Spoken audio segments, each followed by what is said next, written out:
wannan tana cewa dan Allah ka yi wa mazaje wa'azi, saboda sai ka ga mai gida ya shigo gida fuskarsa a daure, ka yi duk kokarin ka ja hankalinsa amma ya daure ma fuska ya ki maka magana ya banza da kai, sai ga kamar ma wa'azin da yake zuwa yana ji kamar baya amfanuwa da shi.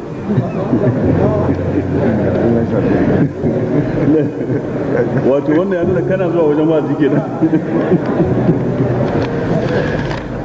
Ina jin duk wanda ya ji hudubar mu yau ta juma'a ya san wannan shine kawai magani, ko ba haka ba? Idan hudubar ta shafi kowa da kowa akan ya za mu gyara gidajen mu, yana daga cikin abin da zai gyara gida wato al-ishratul hasana. Manzo Allah ce wa ashiruhunna bil ma'ruf, kuma amalanci matan ku tare da kyautatawa. Sakin fuska na ɗaya daga cikin kyakkyawar mu'amala. Ai na karanto mana hadisan Aisha har guda uku. Daya hadisin tace gashi ina cikin kwanakin janaba, zan ɗauki kofin manzon Allah in sha ruwa, ina ajiyewa sai ya ɗauki kofin sai ya sa bakin shi daidai inda na sa nawa. Zan ɗauki kashi in tsotsa ko in guiguya, ina ajiyewa sai manzon Allah kai hannu ya ɗauka sai ya sa bakin shi yana guiguya ko yana lasar kashi inda na sa bakina. Wani irin sako manzon Allah yake isarwa ummuna Aisha a cikin wannan?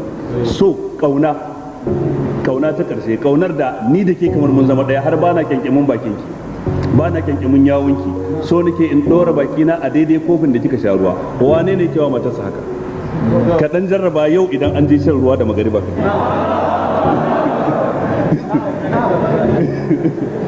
dan Allah ina roƙonka kai mai daure fuskar nan, dan Allah ka jarraba yau ka gani.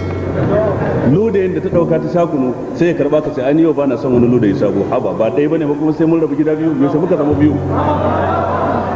Yaushe muka zama biyu kuma abu ɗaya kuma shikenan? Wasa tare ci bamban? Menene abin duniya? Ba ni ludayin da kika sha da shi zan sha. Na kawo mana hadisin manzon Allah sallallahu alaihi wasallam, ummu na Aisha take cewa muna wankan janaba tare da manzon Allah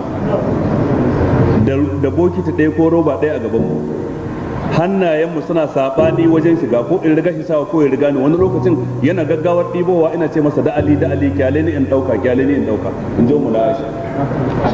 Duk waɗannan ababai ne na kyakkyawar mu'amala da ya kamata mutum ya tsakaninsa da matarsa.